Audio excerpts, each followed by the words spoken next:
Believe this should be working. So, good morning, PT on Ice Daily Show, and welcome to Leadership Thursday. And you can see by the title there, what we're going to do is something a little bit different. And we're going to have an actual triage example via telehealth. And it's going to be between myself and myself. So you're not going to be seeing things. It's going to be myself as the therapist and myself as the patient. So I've got this video ready to go and fire up. Let me just share the screen here and we will get this one going. Hopefully this will give you a good idea of how these telehealth triage sessions can be done. Just short little 15, 20-minute sessions can make a difference between having that perfect patient in your clinic for telehealth or the hybrid model of telehealth and in the clinic, or just telehealth by itself. So I wanted to hit the play button on this one, let you see what one of those triage samples really looks like so that you can have an idea to how to actually implement that in your own practice. Enjoy.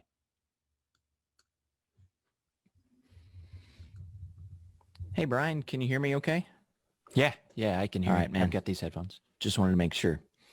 Hey, so I've got the initial information that you gave me for the intake for this little meeting. What we're going to do today is we're basically going to do a little triage session. I'm going to make sure, one, that you're a good fit for physical therapy. And number two, and most importantly, I want to make sure that there's no outstanding circumstances that would mean that you either need to be in the clinic, maybe I need to do some manual therapy or actually have my hands on you, Okay. versus doing strictly telehealth. And I know that you had put that in the comments that you wanted to do a bunch of telehealth versus coming into the clinic.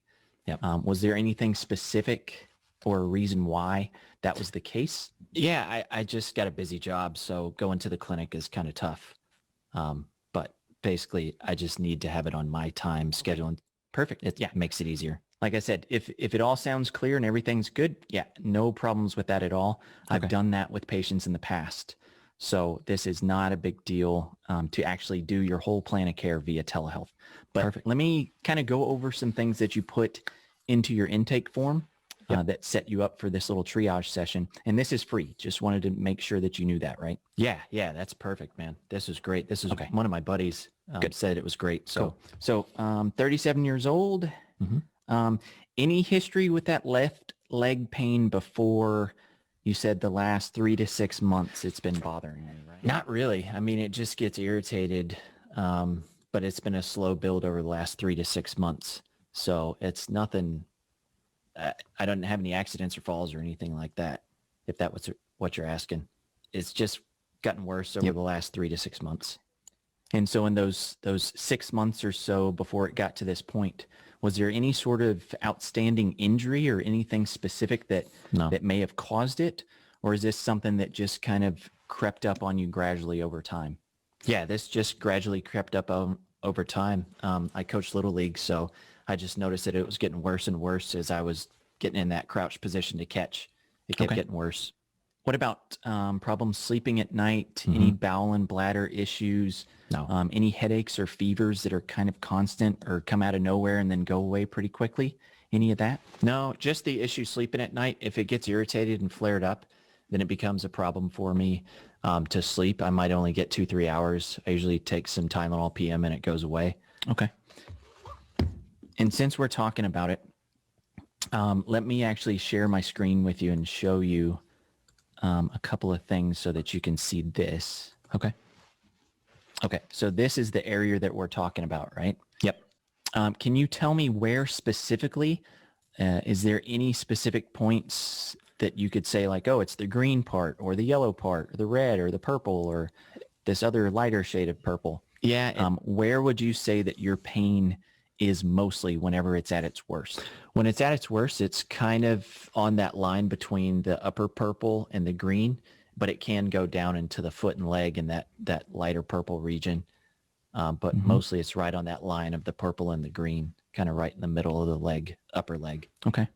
And then this kind of just shows some more things about that femoral nerve. It can either have things coming from the lower back. So you could have symptoms down that whole left leg. I know this one's showing the right leg, but in your case, it's the left leg. Yeah.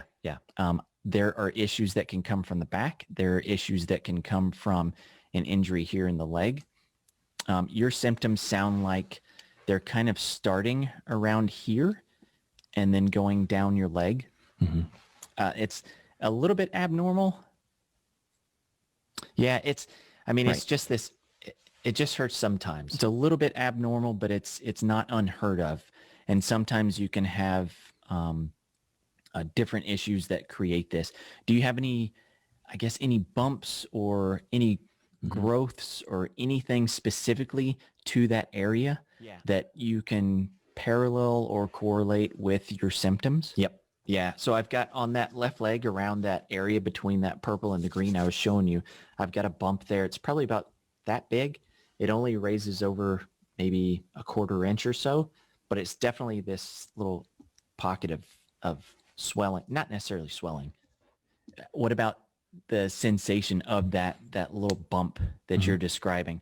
Is it something where if you push on it and you're not having any leg pain, does it hurt? No. Like, can that almost be a button that creates symptoms down your leg? No, I've never had that happen. It just gets irritable whenever I've done something to flare that leg up. It is a little irritable. Okay. And then any sort of sudden weight loss, bowel or bladder issues? Nah, none at all. That's been fine. Okay. And then keeping you up at night. Can you go into that a little bit?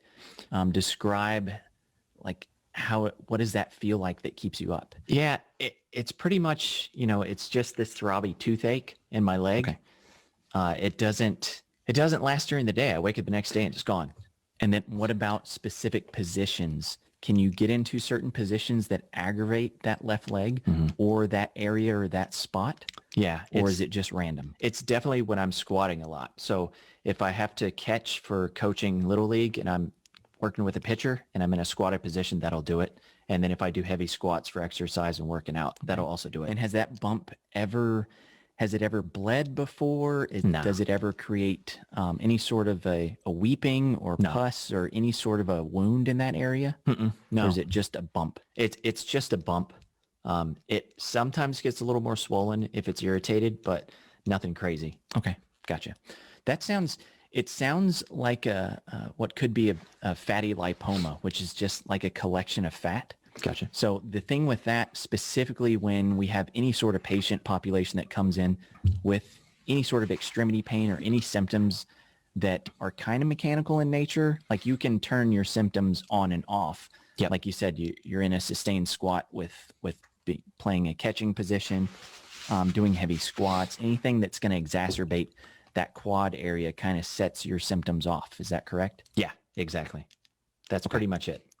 And then when there's any correlation with your symptoms and we have some sort of a bump or a lump in the same location, I've had patients before where it's actually a lipoma, which is, like I said, it's just it's almost like a collection of fat, and fat all agrees to kind of go to this one little area, right? And it actually has a covering on it and everything. If you look up lipoma, it's just a little fat sac, and it gets bigger and smaller.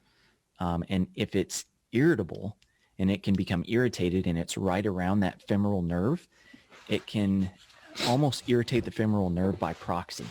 So the thing that we do all the time before we get people going on a rehab and a recovery program is we definitely want to get that checked out first by a primary care physician. Do you have one? Yeah. I didn't see it in your notes. Yeah, I've got one.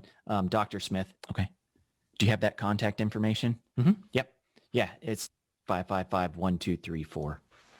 That's his number. He's on Main Street. Okay. Yep. So what we want to do is we want to get that tested, and just basically anybody in the medical system is going to want to do something to triple, quadruple check that spot. So you can just make sure that it's a lipoma. Sometimes, and this is the positive, if it's just the lipoma that's causing that mechanical like pressure and irritating that femoral nerve, sometimes they can actually suck the fat out of that, and then all your symptoms will pretty much go away because there's no mechanical issue of that irritated fat sac pressing on the nerve. Now, it can be other stuff, and that's why we want to triple check and have another pair of eyes on that. and a specialist take a peek at that. They might do like a little small punch biopsy, which is, in and out. You're in there and they just run tests on it just to make sure that it's nothing crazy or more serious. Okay. But the best thing that I can say is that if you go to the doc and they're like, oh yeah, it's just a little lipoma, it might not even require physical therapy at all.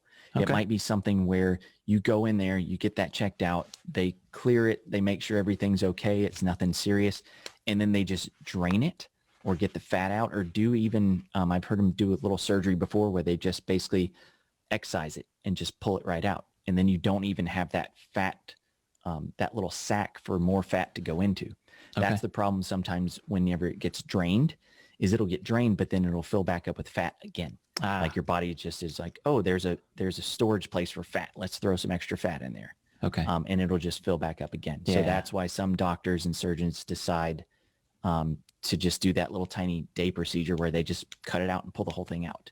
Okay. There's a little bit of recovery time, but best possible scenario would be it's a quick fix.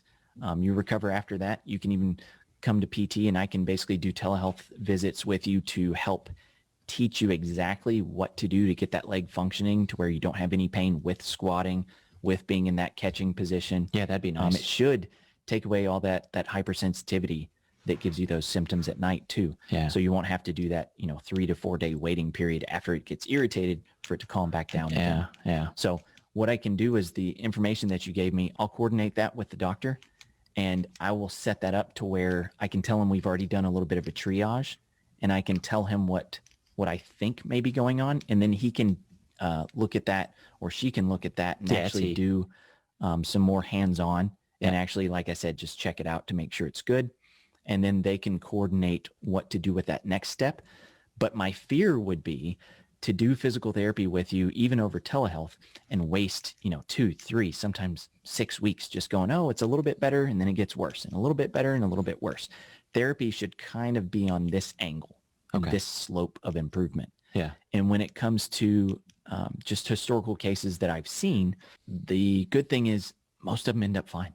And I see maybe 1 to 2 follow-up visits after they have that excised and taken out, and it's not a big deal. Okay. But you definitely need to get that checked out, because even if you did therapy in another location in the clinic, or they did a bunch of manual therapy on you and that lipoma was still hanging around, it might never get better.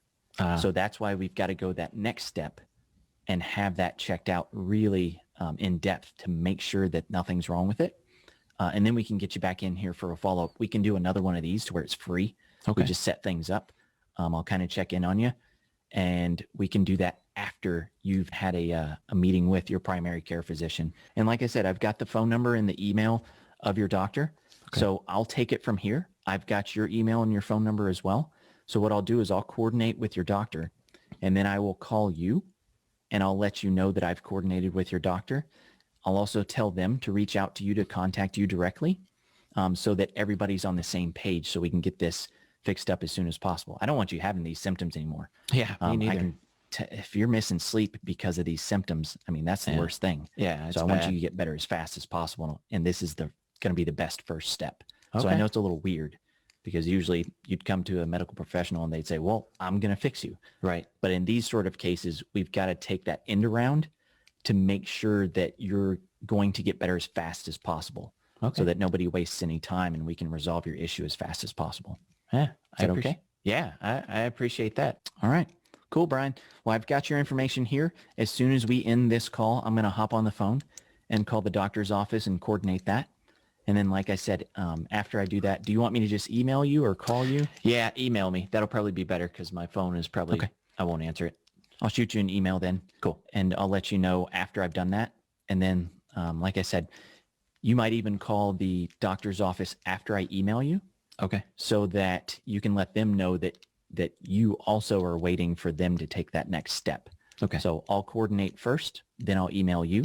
Okay. And then after you get that email, you can call the doctor's office to make sure that they have you on their list of people to call, and set up a visit with them.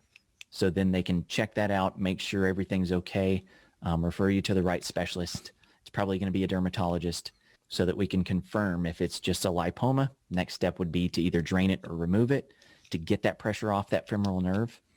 And then after that's the case, If they do have to do something a little more invasive, then we can follow up and you just let me know and keep me up to date with what you're doing. And then we can get you back on one of these to make sure if you need therapy, then we go that route. But it might be all better after you have that sucker drained or excised or taken out. Yeah. That's what they call it, is excision. Yeah, that'd be good. That sounds good. I'll just email you. All right, Brian, good to talk to you, man. And hopefully this will be a really easy case and I won't even really have to see much. That'd be the best case scenario. Right. And that's happened in the past with other patients that I've seen.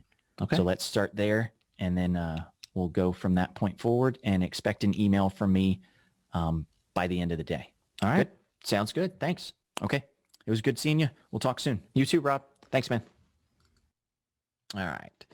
The important part of that is that you are going to get patients through telehealth that are not going to be a good fit for physical therapy.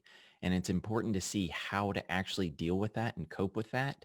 And in our course, Telehealth Building Your Digital Practice, we make our cohorts go through an example where they're working with another cohort member and they have to kind of play out a scenario where telehealth isn't a good fit. So at least they have a little bit of practice with how to deal with those situations, because you are undoubtedly going to run into one of those. And you do not want to be the person that either misses or, doesn't have the right yellow and red flags pop up in the back of your head to where you're like, ooh, this needs to be checked out more. So having a good example and being able to see at least some sort of a situation where the patient is not a good fit, I figured that would be really helpful for everyone. So hope everybody has a great holiday. Make sure to check out Ice Physio on Instagram, and then always check out PT on Ice Daily Show every single day. I still can't believe how often this is just a successful thing filled with information for the whole PT community. All right. Have a good one. Take care. Enjoy the holiday. Bye, everybody. Hey, thanks for tuning in to the PT on Ice Daily Show. If you enjoyed this content, head on over to iTunes and leave us a review. And be sure to check us out on Facebook and Instagram at the Institute of Clinical Excellence. If you're interested in getting plugged into more ICE content on a weekly basis while earning CEUs from home, check out our virtual ICE online mentorship program at ptonice.com.